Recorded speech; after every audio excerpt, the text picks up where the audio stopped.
আদানি গ্রুপের বিরুদ্ধে ঘুষের অভিযোগ। আমেরিকায় বিপাকে আদানি গ্রুপ, গৌতম আদানি সহ 6 জনের বিরুদ্ধে ঘুষের মামলা। একটু ডিটেইলে জানার চেষ্টা করি, আমাদের প্রতিনিধি মৈত্রেয়ী ভট্টাচার্য রয়েছেন সঙ্গে। মৈত্রেয়ী, রুমেলা, দেখো, আদানি গ্রুপের বিরুদ্ধে ইউএস ডিপার্টমেন্ট অফ জাস্টিস তাদের বিরুদ্ধে চার্জ ফ্রেম করেছে এবং তাদের যেটা অভিযোগ যে গৌতম আদানি গ্রুপের ফাউন্ডার এবং তার ভাইপো সাগর আদানি এই সহ একাধিক সিনিয়র এক্সিকিউটিভ তারা $265 মিলিয়ন যেটা ভারতীয় অফিসিয়ালদেরকে ঘুষ দিয়েছে একটি সোলার পাওয়ার কন্ট্রাক্ট পাওয়ার জন্য। অন্যদিকে সেখানে ইউএস থেকে, যেখানে ইউএস কোম্পানিদের থেকে তারা টাকা নিয়েছে, যেখানে তারা এটা প্রমিস করেছেন যে তারা অ্যান্টি ব্রাইব লর বিষয় তারা প্রমিস করে এবং তারা ব্রাইব নিয়েছেন ভারতের মাটিতে, ব্রাইব দিয়েছেন ভারতের মাটিতে। সেটার যে পরিমাণটা সব মিলিয়ে টাকার অঙ্কটা প্রায় 2000 কোটি টাকার কাছাকাছি ঘুষের পরিমাণ, এবং সেই ঘটনায় তাদেরকে দোষী হিসেবে, তাদেরকে অভিযুক্ত হিসেবে চিহ্নিত করা হয়েছে এবং তাদের বিরুদ্ধে চার্জ ফ্রেম করার নির্দেশ দেওয়া হয়েছে ইউএস ডিপার্টমেন্ট অফ জাস্টিসের তরফ থেকে। এবং যেটা আমরা জানতে পারছি যে ইউএস ডিপার্টমেন্ট অফ জাস্টিসের তরফ থেকে ইতিমধ্যেই গ্রেপ্তারি পরোয়ানাও জারি করা হয়েছে গৌতম আদানি সহ মোট 6 জনের বিরুদ্ধে। রুমেলা, বেশ মৈত্রী, তুমি আমাদের সঙ্গে থাকো। এবার গৌতম আদানিকে গ্রেফতারের দাবি তুলেছেন রাহুল गांधीও।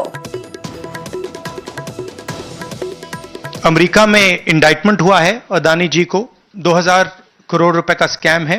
हिंदुस्तान में उन्होंने क्राइम किया है, अमेरिका में क्राइम किया है, ये अमेरिका के इन्वेस्टिगेशन ने कहा है। मगर हिंदुस्तान में अदानी जी के खिलाफ कुछ नहीं हो रहा। नरेंद्र मोदी जी ने एक नारा दिया, एक हैं तो सेफ हैं। अदानी जी और मोदी एक हैं तो सेफ हैं, और ये हम मांग बहुत दिनों से कर रहे हैं। अदानी जी का अरेस्ट होना चाहिए। माधवी बुच जो हैं, जो उनकी प्रोटेक्टर हैं, जिन्होंने कोई इन्वेस्टिगेशन नहीं किया, उनको हटाया जाना चाहिए, उन पर इन्वेस्टिगेशन होना चाहिए। সাংবাদিক বৈঠকে প্রধানমন্ত্রী এবং গৌতম আদানিকে কার্যত এক আসনে বসিয়ে আক্রমণ শানান লোকসভার বিরোধী দলনেতা। তিনি বলেন, মোদি এবং আদানি দুজনেই দুর্নীতিগ্রস্ত, তাই আদানিকে বাঁচানোর চেষ্টা, আড়াল করার চেষ্টা করছেন প্রধানমন্ত্রী নরেন্দ্র মোদি। আজই আদানিকে গ্রেফতার করে জিজ্ঞাসাবাদ করা উচিত।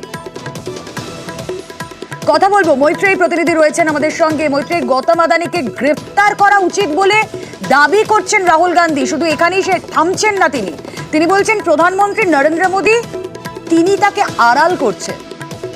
একেবারেই দেখো, আজকে আমরা দেখে এসেছি যে আদানি গ্রুপের বিরুদ্ধে বরাবর সরব হয়েছিল কংগ্রেস, এবং আজকে যখন গৌতম আদানি সহ মোট 6 জনের বিরুদ্ধে ইউএস ডিপার্টমেন্ট অফ জাস্টিসের তরফ থেকে এত গুরুতর অভিযোগ এসছে, তখনই কিন্তু বিরোধী দলনেতা রাহুল গান্ধী তিনি স্পষ্টতই গৌতম আদানিকে গ্রেপ্তার করার তিনি দাবি জানালেন, এবং তার বক্তব্য স্পষ্ট যে অভিযোগ উঠছে আদানির বিরুদ্ধে তাকে গ্রেপ্তার করা হোক এবং গ্রেপ্তার করে তদন্ত করা হোক।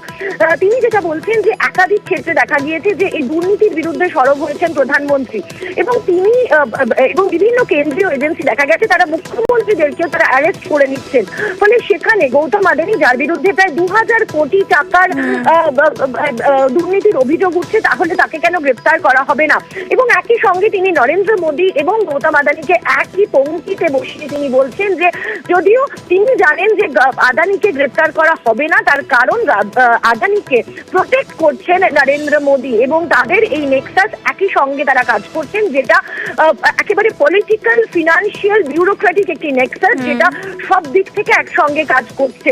এবং তাদের দাবি খুব স্পষ্ট, গৌতম আদানিকে অ্যারেস্ট করতে হবে এবং তাকে গ্রেপ্তার করে তদন্ত করতে হবে, এবং একই সঙ্গে ব্যবস্থা নিতে হবে মাধবী বুচের বিরুদ্ধেও, যিনি সেবি চেয়ারপারসন হিসেবেও যিনি গার্ড করছেন গৌতম আদানিকে।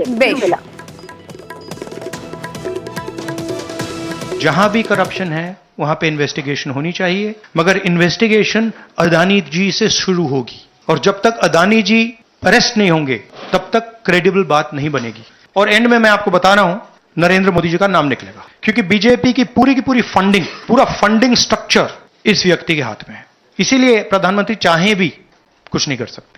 कैपेबिलिटी नहीं है हिंदुस्तान के प्रधानमंत्री की कि वो अदानी जी को अरेस्ट करें, क्योंकि जिस दिन उन्होंने अदानी जी को अरेस्ट किया उस दिन वो भी जाएंगे।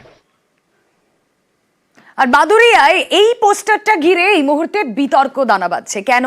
কারণ তৃণমূল নেতার বিরুদ্ধে অভিযোগ তুলে এই পোস্টার, জবাব চাইতে এই পোস্টার, নেতার নামে পোস্টারে তোলাবাজির অভিযোগ, পোস্টারে বুরহানুল মুকাদ্দিমের বিরুদ্ধে দুর্নীতির অভিযোগ, জেলা তৃণমূল সম্মান রক্ষা কমিটির নামে এই পোস্টার, ষড়যন্ত্রের অভিযোগ তৃণমূল জেলা নেতার। কথা বলবো, আমাদের প্রতিনিধি অনুপম রয়েছেন সঙ্গে। অনুপম, বাদুড়িয়া এই যে পোস্টার আমাদের দর্শকদের সামনে রাখছি, তৃণমূল নেতার বিরুদ্ধেই এই পোস্টার, কে দিল, কারা দিল? তৃণমূল সম্মান রক্ষা কমিটি কারা রয়েছে সেখানে? হ্যাঁ দেখো, এই যে তৃণমূলের যে সম্মান রক্ষা কমিটি, তলায় যে এই যে পোস্টারের নিচে লেখা আছে, এই কমিটিটা নিয়েই কিন্তু এখন যথেষ্ট ধোঁয়াশা তৈরি হয়েছে। তার কারণ তৃণমূলের জেলা স্তর থেকে একদম নিচু স্তরের কোনো কর্মী বা কোনো নেতা, তারা কেউই বলতে পারছে না যে এই তৃণমূলের যে জেলা তৃণমূল বসিরহাট সাংগঠনিক জেলা সম্মান রক্ষা কমিটি, এই কমিটিটা কবে তৈরি হলো, এই কমিটিতে কারা আছে, এই কমিটির কি কাজ, এ কেমন, কারা করেছিল, এ কিছুই কিন্তু তৃণমূলের জেলা স্তরে কোনো নেতাই কিন্তু বলতে পারছে না। তবে এই বিষয়ে কিন্তু তৃণমূলের যে আমাদের বসিরহাট সাংগঠনিক জেলার যিনি চেয়ারম্যান সরোজ ব্যানার্জি, তিনি যেটা বলেছেন যে পুরো পরিকল্পনা মাফিক বিরোধী দল তৃণমূলকে কালিমালিপ্ত করার জন্য এই পোস্টারটা ছাপিয়েছে এবং তলায় তাদের নিজেদের হাতে কালি আছে, পেন আছে, সে লিখে দিয়ে এই পোস্টারটা ছাপানো হয়েছে, পোস্টারটা মারা হয়েছে, যাতে তৃণমূলের বদনাম হয়, জানতে এই যে বুরহানুল মুকাদ্দিম এর যাতে বদনাম হয়, সেই কারণে এটা করা হয়েছে। এর কোনো বাস্তবে এর কোনো অস্তিত্ব নেই, আর এই কমিটিরও কোনো অস্তিত্ব নেই বলেই কিন্তু জানিয়েছেন। বেশ, এই যে পোস্টার পড়েছে, আমি পোস্টারটা এখনো দেখিনি।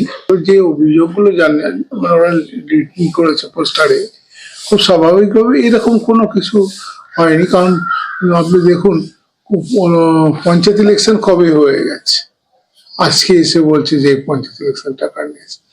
সেই সময় কথা বলা উচিত ছিল যারা বলতে চাইছে। তাহলে এগুলো কিন্তু কোনো ফেক, কোনো ভিত্তি নেই। বিরোধী দল বলে আমাদের যারা আছে তারা নিশ্চয়ই এগুলো করছে, করে আমাদের দলের সম্মানহানি করতে চাইছে। আর এবার যে ছবি আপনাদেরকে দেখাচ্ছি, মক ড্রিলের ছবি। কোথায়? ভিক্টোরিয়ায়। ভিআইপি কে জঙ্গিরা অপহরণ করলে কিভাবে উদ্ধার করা হবে তারই মহড়া আজ হলো মক ড্রিলের সেনাবাহিনী। ছবি দেখছেন আপনারা। সাত সকালে ভিক্টোরিয়া সেনাবাহিনীর অভিযান, জঙ্গির হাতে অপহৃত ভিআইপি উদ্ধারে নেমেছে ভারতীয় সেনা। মক ড্রিলের মাধ্যমে ভিআইপি কে জঙ্গিরা অপহরণ করলে কিভাবে উদ্ধার করা হবে তারই মহড়া।